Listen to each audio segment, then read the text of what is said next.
So, growing up as a child, it was not uncommon for me to be riding down the road and to see posters on the poles, particularly from the Daily Sun newspaper, that read something like Crazy Tokuloshi Killer, or Serial Killer Tokoloshe, or Tokoloshi made me a sex slave.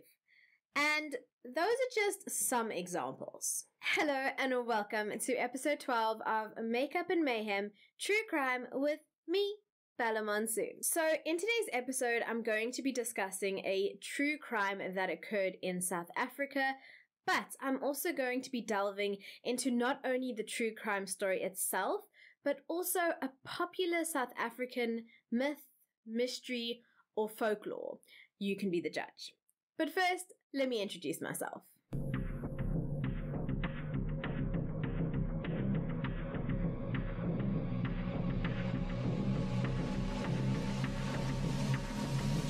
So, here it is in a nutshell. I'm a mental health professional who just so happens to be obsessed with makeup, true crime, and the motives that drive people to do what they do. So what that means is that every single week I post a brand new video either on True Crime Thursday or Freaky Friday that looks at a real life crime from a psychological viewpoint and delves a little bit deeper into the motives that drove people to do what they did. During these episodes, I also try to share psychological knowledge or concepts that you may or may not be aware of. So, just a quick disclaimer for today's story. Today's story contains material citing violence, murder, and rape. As always, I will issue further warnings as the story unfolds. I just wanted to reiterate that I mean absolutely no disrespect to the families of the victims mentioned. The purpose of this video is purely to educate and to spread awareness on a heinous crime that was committed. This story has been thoroughly researched by myself and includes real-life footage and accounts of individuals who were directly involved in this case. So today we are focusing on Elifasi Msomi, and he is better known as the Axe Killer or the Tokuloshi Killer. He was responsible for at least 15 murders during an 18-month period. And the reason for his killing spree? The Tokuloshi made him do it. Yep, you heard me right. The Tokuloshi made him do it. So, let's get into this. Elifasi Msomi was born sometime in 1910. Unfortunately, there are no publicly accessible records that give a day or a month. I know, crazy, right? So, he was raised by his mother and father in a Zulu household, and it is said that he was incredibly influenced as a child by his father. So there's not much to be known about his childhood, but I did discover that during his early years, he felt and he believed that he had received the calling to become a Sangoma. And so this is the path that he traversed. So for those of you who are not familiar with the concept of Sangomas in South Africa, let me explain. Sangomas, or Inyangas as they are also known, are priests, prophets, shamans, and healers who have been the backbone of communities for eons, especially in rural South Africa. In Zulu tradition, God is not seen to be a part of human affairs, and therefore he's also not seen to be the cause of discomfort or illness, which is also known as isifo. So God is then said to have delegated many administrative functions to the ancestors, who are also known as amatlozi. These ancestors are therefore constantly and actively involved in the world of the living. Sangomas therefore believe that through a special calling, which is known in Zulu as ubizo, they are therefore able to access advice and guidance through possession by an ancestor, throwing bones, or interpreting dreams. Sangomas have played a central role in many African cultures dating back many years. They are seen as custodians of their communities and are often contacted by the villagers to heal the sick, to communicate with the gods on their behalf, and to protect the villagers from harm. They are essentially seen as diviners, a channel between the physical world and the afterlife. In today's South Africa, though, Sangomas are largely portrayed as uneducated, unsophisticated, and backwards. It's interesting to note, though, that a Sangoma functions in many ways like a psychologist, needing to understand the power and the workings of the human mind in order to treat their patients. They also remain the first point of contact for both psychological and physical ailments for about 80% of Black South Africans, as per local records. So Sangomas are also legally recognized as per the Traditional Health Practitioners Act of 2007, alongside herbalists, traditional birth attendants, and traditional surgeons. So, as of 2013 stats, although the industry had been around for years and years and years, it still remained unregulated, and there was no single body that oversaw the estimated 200,000 practitioners in comparison to the 38,236 medical doctors at the time.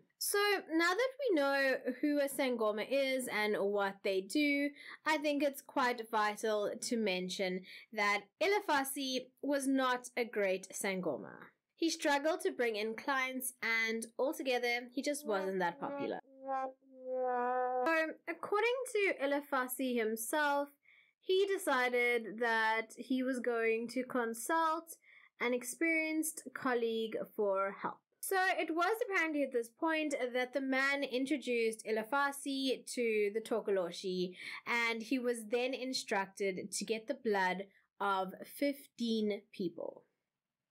Yeah, sounds like the makings of a great plan. Right, so let's stop it right there and explain the legend and the myth of the Tokoloshe. So the Tokoloshe, also known as the Tokoloshe or the Tokoloshe, are creatures from Zulu mythology that are said to inhabit South Africa, amongst other places. They are also believed to be part of the reason that many people within the Zulu culture sleep with their beds raised off of the floor. There are many stories surrounding the Tokoloshe, but I'm going to be focusing on the South African ones in particular. So, growing up as a child, it was not uncommon for me to be riding down the road and to see posters on the poles, particularly from the Daily Sun newspaper, that read something like "Crazy Tokuloshi Killer" or "Serial Killer Tokoloshe" or "Tokoloshe made me a sex slave." And those are just some examples. So the Tokoloshe itself is described in a variety of different ways. One constant fact seems to remain though, and that is their size. They're always described as being small in stature. Sometimes they are described as being more like humanoid creatures, like gremlins, and other times they are described as being more primate-like. Through countless research, though, the overall consensus is that the Tokoloshe is a small dwarf-like creature with a withered grey and brown body. Its skull has a hole in it made by a red-hot nail, and the creature's eyes have been gouged out, so it relies on its other senses to move around. Look, I know beauty is only skin deep, but this dude sounds hella ugly. So, upon further reading, it appears that the Tokoloshe is summoned by evil people to wreak havoc and unleash wicked deeds upon the lives of others. Dudlamanzi Joseph Msabini, who has been a practicing Sangoma for 10 years, further went on to state that this creature cannot easily be seen with the human eye. So it enters your life by taking the form of something familiar, and many people say that experiencing night terrors is the first sign that the Tokoloshe is after you. And the creature itself is apparently formed out of tortured human beings who have been kidnapped. If a Tokoloshi continues to terrorize a household or a community, then a Sangoma will be called in to exorcise the area with the use of muti. Muti is a kind of traditional medicine and magic that is practiced by the Sangoma.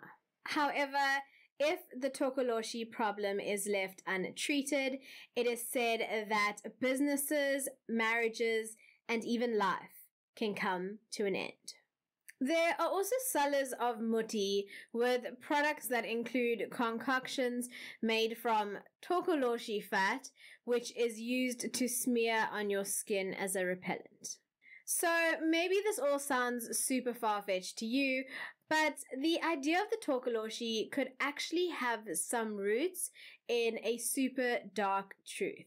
As I mentioned earlier, raising your bed off the floor was and is an important way to keep the Tokoloshi away. So, traditionally, many South Africans in areas where the Tokoloshi myths are rife used to sleep on grass mats encircling a wooden fire to keep them warm during the colder nights. However, healthy people would sometimes inexplicably be found dead the next morning. And why was this? Well, the Tokoloshi was to blame, right? So let's look at the science of it. Sleeping close to these fires in their homes would decrease and deplete the amount of oxygen in the air, and it would increase the amount of carbon dioxide. Carbon dioxide is heavier than pure air, and thus it would sink to the bottom of the home. And this is where the individuals were sleeping. And so even the healthiest of people could be found dead the next day. A parallel was then discovered between elevated sleeping and a lack of death, and so the story of the Tokoloshi was then told as a forewarning to others who slept close to the ground and, of course, the fire. So essentially, what kept the Tokoloshi away would also keep one away from death from carbon monoxide poisoning. And so, Elifasi's story continues.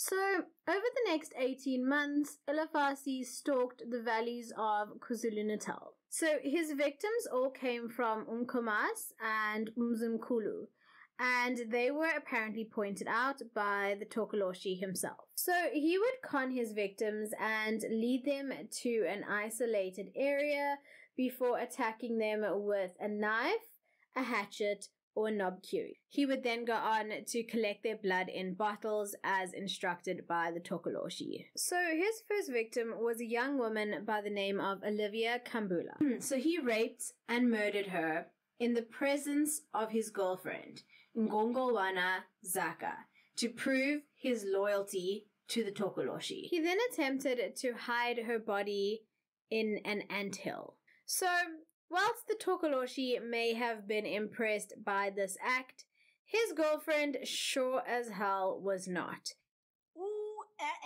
And horrified, she had called the police immediately. So shortly afterwards, though, he escaped police custody, giving the credit for his escape to the Tokoloshi himself.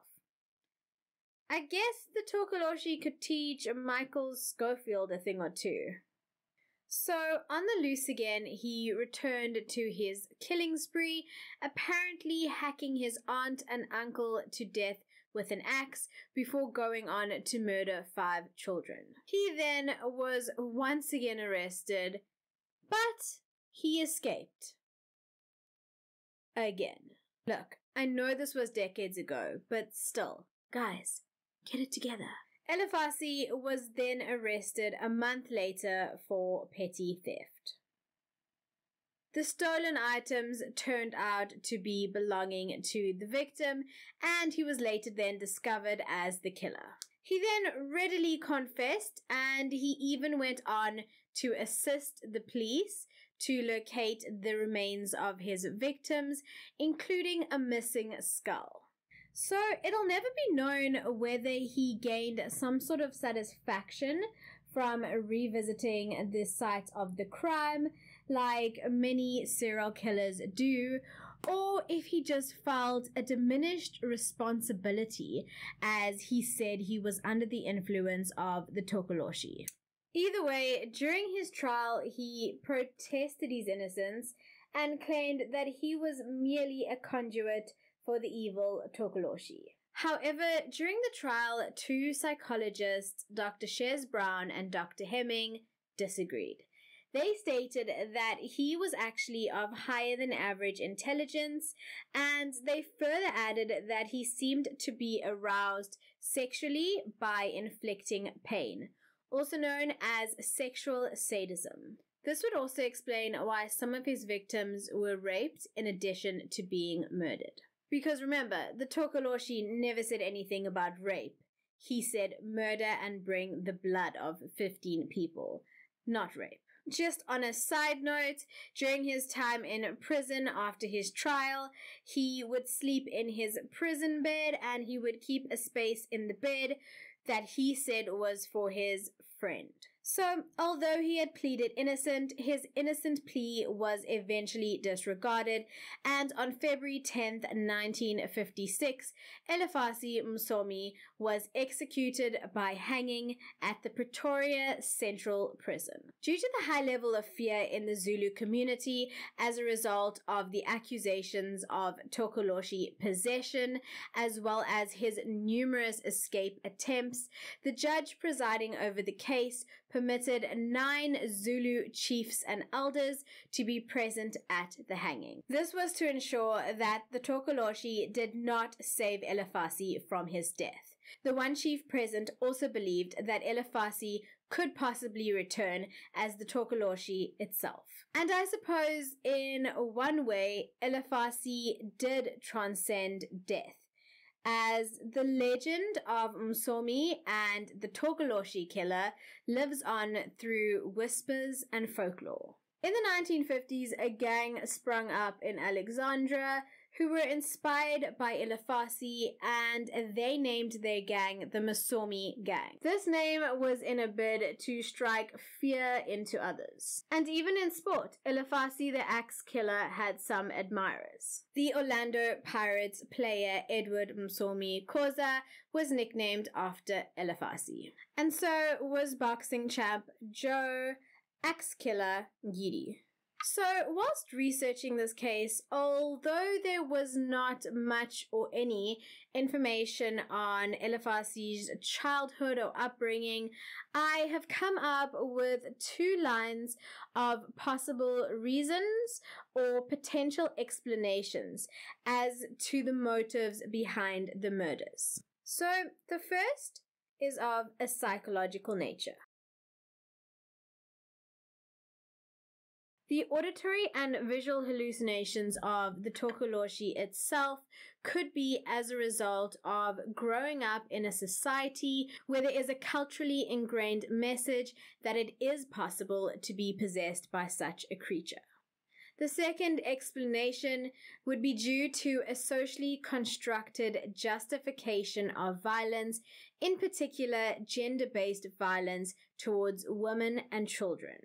This hypothesis is based on the statistics of Tokoloshe attacks and murders, where women and children make up the largest amount of individuals who are raped, mutilated, and often killed. This theory that I'm discussing allows for the deflection of self-blame and responsibility. For example, in 2001, and Mlazi medicine man Sipho Ronald Khumalo was found guilty of murdering a baby after he claimed that it was the Tokoloshe. So just a warning that the next description is quite graphic. If you would like to skip it, I will add a timestamp on screen where you can skip to. The child's frail body was broken to such an extent that it was obvious to medical examiners that Khumalo intended on killing it. The child's mother then told the court that Khumalo had prepared a cocktail of paraffin and herbs and then force-fed the child. The medical report issued was consistent with the mother's evidence. And then in 2019, Colin Pillay, who was on trial for allegedly murdering his partner and her 2 children, when being questioned and giving testimony admitted that his deceased wife of 15 years prior had been killed by a Tokoloshe, although it had appeared to be a suicide. Yeah, I would say that they probably need to investigate that one again. So regardless of whether it's fact or whether it's fiction, the folklore, the myth, the legend of the Tokoloshe does not seem to be going anywhere anytime soon. And so that brings us to the Bella bottom line. Do you believe that the Tokoloshe actually exists, or that the rhetoric serves the function of aiding and controlling a narrative wherein blame and responsibility is removed from an individual? I would love to know your thoughts, so let me know down below. And remember, if you love all things psychology and true crime, please consider subscribing down below to my channel. Until next time, my loves, stay safe, stay awesome, and stay blessed. Bye!